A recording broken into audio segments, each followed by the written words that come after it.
ఇది కేవలం సమాచారంగా మాత్రమే భావించండి. వైద్య నిపుణులను సంప్రదించండి. స్మోకింగ్ అండ్ ఆల్కహాల్ కి direct connection with heart disease ఉందా? సో స్మోకింగ్ డైరెక్ట్గా ఇన్ఫ్లమేషన్ లెవెల్స్ని పెంచుతుంది అండ్ దాని ద్వారా everybody connects blood pressure with heart disease. Blood pressure drop అవ్వడానికి కారణాలు ఏముంటాయి? ఏజింగ్ ఫినామినా తోటి బ్లడ్ ప్రెషర్ డ్రాప్ అయ్యే అవకాశం ఉంది. సెకండ్, సో ఒకసారి బీపీ డ్రాప్ అయిన తర్వాత దానికి హార్ట్ డిసీజ్కి కూడా కనెక్షన్ ఉంటుందా? హార్ట్ అటాక్కి అంటే బ్లడ్ ప్రెషర్ ఎప్పుడు తగిన ఎక్కువగా ఉండడము అండ్ తక్కువగా ఉండడం రెండు. చాలాసార్లు హార్ట్ అటాక్ వచ్చినప్పుడు అరిపాదాలను ఇట్లా ఇట్లా ఇట్లా రుద్దేయడం చూస్తుంటారు సినిమాల్లో. స్ట్రోక్ వచ్చినా నొప్పి వచ్చినా వాట్ హ్యాపెన్స్ యాక్చువల్లీ? అంటే to increase circulation. Blood circulation తగ్గినప్పుడు కాళ్ళు దూరంగా ఉన్నాయి కాబట్టి అంతవరకు బ్లడ్ రీచ్ అవ్వట్లేదు కాబట్టి పాదాలు లేదా కాళ్ళు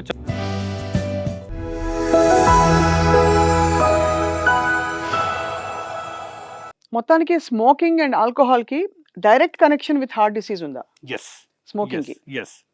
సో స్మోకింగ్ డైరెక్ట్గా ఇన్ఫ్లమేషన్ లెవెల్స్ని పెంచుతుంది అండ్ దాని ద్వారా హార్ట్ అటాక్ కానీ స్ట్రోక్ వచ్చే రిస్క్ ఎక్కువ ఉంది. స్మోకింగ్ దో ఎవ్రీ ఆర్గన్ మీద డిఫెక్ట్ దాని ఇన్ఫ్లుయెన్స్ ఉంటుంది. లైక్ క్యాన్సర్ ఇన్సిడెన్స్ ఇంక్రీజ్ చేస్తుంది, హార్ట్ అటాక్ ఇన్సిడెన్స్ ఇంక్రీజ్ చేస్తుంది. బట్ స్మోకింగ్ డైరెక్ట్గా more of sudden cardiac deaths రావడానికి reason is because of heart attack and stroke. Alcohol on the other hand will lead to rhythm abnormalities and heart failure. ఈ రెండు more కామన్గా చూస్తుంటాం rather than heart attack. So alcohol డైరెక్ట్గా heart muscle మీద దాని ప్రభావం చూపించి హార్ట్ పంపింగ్ ఫంక్షన్ మీద ప్రభావం చూపించి హార్ట్ ఫెయిల్యూర్కి దారితీస్తుంది. అండ్ అగైన్ దాన్ని రిథమ్ మీద డిస్టర్బెన్స్ వచ్చి రిథమ్ అబ్నార్మాలిటీస్ వస్తాయి. అండ్ రిథమ్ అబ్నార్మాలిటీస్ రావడం ద్వారా పేషెంట్కి స్ట్రోక్ వచ్చే రిస్క్ పెరుగుతుంది. సో రెండు directly or indirectly will have an impact on heart health and heart diseases incidence increase అవ్వడానికి ఈ రెండు important risk factors. So obviously మనకి food is a big thing కాబట్టి doctor Praneeth, tell me some 5 very heart healthy foods. There is no food which is golden or magical food అని ఏం లేదు. ఏదైనా ఎక్కువ తినేస్తే అది it's more about quantity than quality. Like నార్మల్గా అన్ని 3 మేజర్ పోర్షన్స్ అంటాం కదా, ప్రోటీన్స్, కార్బోహైడ్రేట్స్, ఫ్యాట్స్ అనేవి. ఆ మేజర్ పోర్షన్లో మనకి మ్యాక్రోన్యూట్రియంట్స్ రావాలి అండ్ మైక్రోన్యూట్రియంట్స్లో ఈ వైటమిన్స్, మినరల్స్ కూడా ఉండాలి. సో ఇవన్నీ మన తగిన పోర్షన్కి తగ్గట్టు అండ్ ఇండివిజువల్ డిమాండ్స్కి బట్టి, somebody who is working physical activity ఎక్కువగా ఉంది versus somebody who is sedentary, వాళ్ళిద్దరి రిక్వైర్మెంట్స్ డిఫరెంట్గా ఉంటుంది. సో తగిన పోర్షన్లో ఈ మ్యాక్రో అండ్ మైక్రో న్యూట్రియంట్స్ రెండు పోర్షన్లో మనం ఇస్తే then that is itself is good. ఈ కార్బోహైడ్రేట్స్ అండ్ ప్రోటీన్స్ అండ్ ఫ్యాట్స్ని మనం ఏ రూపంలో తీసుకుంటున్నాం can be depend. Like it can be in the form of rice or it can be in the form of roti. The protein can be in the form of chole or it can be in the form of meat. Fat can be also in the form of ghee or in the form of butter. So any form lo manam dini consume cheyochu, but more importantly the focus is on quantity. Right. Diabetes వాళ్ళలో ఈ metabolism levels change అవుతాయి కాబట్టి we try to modify absorption rates ఫాస్ట్గా అవ్వకుండా ఉండకుండా కొన్ని slow చేయడానికి modify చేస్తాం. లైక్ వైట్ రైస్ తీసుకున్నప్పుడు ఈజీగా డైజెస్ట్ అవుతుంది, ఫాస్ట్గా షుగర్ లెవెల్స్ రైజ్ అవుతుంది. వర్సెస్ బ్రౌన్ రైస్ తీసుకున్నప్పుడు it will be metabolise slowly. So sugar ఒకటేసారి స్పైక్ అవ్వకుండా స్లోగా స్పైక్ అవుతుంది, but total amount of calories are still the same. So white rice ఎక్కువగా తీసుకుంటున్నాము కాబట్టి బ్రౌన్ రైస్కి స్విచ్ అవుతాము, బట్ క్వాంటిటీ ఒకవేళ మనం చేంజ్ అవ్వకపోతే నెట్ రిజల్ట్లో పెద్ద మార్పు రాకపోవచ్చు. So it's all about more of quantity than quality. Right. So obviously అంటే exercise is a universal thing, కానీ ఆ జిమ్కి వెళ్ళి ఎక్సర్సైజ్ చేయడం అనేది ఒక పెద్ద టాస్క్ లాగా అనిపిస్తుంది. So unnatural and away from life అనిపిస్తుంది డాక్టర్ ప్రణీత్. అవునండి. So what would you suggest is an alternative? యాక్టివ్గా ఉన్నాం కదా అనిపిస్తుంది. ఇప్పుడు నేను యాక్టివ్ ఎక్కడి నుంచి అక్కడ నడిచాను, మా బిల్డింగ్ దాకా నడిచాను, మళ్ళీ ఇక్కడికి వచ్చాను. ఆ యాక్టివిటీ సరిపోదా అని చాలామంది అడుగుతారు. సరిపోతుంది. సో ఫిజికల్ యాక్టివిటీ అంటే ఈ పర్టికులర్ ఫార్మ్ ఆఫ్ ఎక్సర్సైజే చేయాలి లేదా జిమ్కే వెళ్ళాలనేది is a myth. Physical activity something where body is moving and every group of మజిల్స్ని మనం మూవ్ చేసే అవకాశాన్ని మనం వెతుకోవాల్సిన అవసరం ఉంది. Easiest form to do is walking. And walking కూడా మార్నింగే చేయాలి, అవుట్ సైడే చేయాలి అని రూల్ ఏమీ లేదు. ఇంట్లో మీ బాల్కనీలో చేసినా సరిపోతుంది. అండ్ మార్నింగే 30 minutes చేయాలని ఏం లేదు. Every 5 minutes spread over 24 hours మీరు స్ప్రెడ్ చేసుకుని ఓవరాల్గా మీ 30-45 మినిట్స్ ఆఫ్ వాకింగ్ మీరు కౌంట్ చేసినా సరిపోతుంది. రైట్. సిమిలర్లీ ఇంట్లో యోగా చేసుకోవచ్చు, లేదా స్ట్రెచింగ్ చేయొచ్చు, డాన్స్, మ్యూజిక్, వాకిలి ఊడవడము, ముగ్గేయడం ఇవి కూడా ఫిజికల్ యాక్టివిటీ కిందే కౌంట్ అవుతుంటాయి. సో మన రిక్వైర్మెంట్కి తగ్గట్టు ఫిజికల్ యాక్టివిటీ మనం చేస్తే సరిపోతుంది. ఫర్ సమ్ ఈ ఫిజికల్ యాక్టివిటీ చేస్తున్నా ఒకవేళ వాళ్ళు ఒబీస్ ఉన్నారంటే దెన్ వాళ్ళ యాక్టివిటీ అండ్ వాళ్ళ ఇంటేక్ ఆఫ్ ఫుడ్ మ్యాచ్ అవ్వట్లేదు. Then either their physical activity has to increase or వాళ్ళ ఇంటేక్ ఆఫ్ ఫుడ్ తగ్గాలి. కొందరు రోజు వాక్ చేస్తూ వర్క్ వెళ్ళొచ్చు. They may be walking 2 kilometres from their home to bus stand. But అయినా వాళ్ళు ఒకవేళ ఒబీస్ ఉన్నారంటే దెన్ పాసిబిలీ వాళ్ళ ఇంటేక్ ఆఫ్ ఫుడ్కి వాళ్ళు తీసుకున్న దీనికి సరిపోవట్లేదు. Most of the time patients కూడా కంప్లైంట్ చేస్తుంటారు, మేము ఏమీ తినట్లేదు అయినా బరువు తగ్గట్లేదు అని. అగైన్ ఏమి తీసుకుంటున్నాం అనేది ఒక రోజు కోసం, ఒక పూట కోసం చూసుకోకూడదు.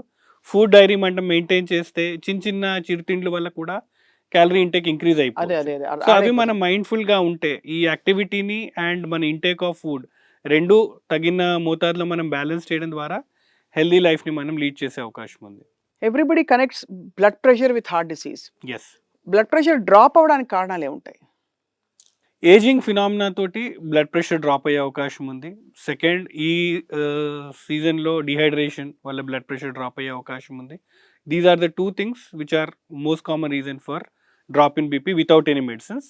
And third reason of course medicines మనం అవసరానికి మించి డోసేజ్ తీసుకుంటే బ్లడ్ ప్రెషర్ డ్రాప్ అవ్వచ్చు. సో ఒకసారి బీపీ డ్రాప్ అయిన తర్వాత దానికి హార్ట్ డిసీజ్కి కూడా కనెక్షన్ ఉంటుందా? హార్ట్ అటాక్కి? అంటే బ్లడ్ ప్రెషర్ ఎప్పుడు తగిన ఆప్టిమం లెవెల్లో ఉండాలి. బోత్ ది ఎక్స్ట్రీమ్స్ మనకి ప్రమాదం. ఎక్కువగా ఉండడము అండ్ తక్కువగా ఉండడం రెండు ప్రమాదమే. సో బీపీ లోగా ఉందంటే హార్ట్ పంప్ చేయట్లేదనా? హార్ట్ పంప్ సరిగ్గా చేయట్లేదని అండ్ బ్లడ్ వెజల్స్ అనేవి అవసరానికి మించి డైలేట్ అయిపోయినాయి. సో ఇనఫ్ ప్రెషర్ ఉంటేనే బ్లడ్ సర్క్యులేట్ అవుతుంది బాడీ మొత్తంలో. ప్రెషర్ లేకపోతే బ్లడ్ వెళ్ళదు, అవయవాలకి రక్త సరఫరా సరిగ్గా జరగదు. చాలా సార్లు హార్ట్ అటాక్ వచ్చినప్పుడు అరిపాదాలను ఇట్లా ఇట్లా ఇట్లా రుద్దేయడం చూస్తుంటారు సినిమాల్లో.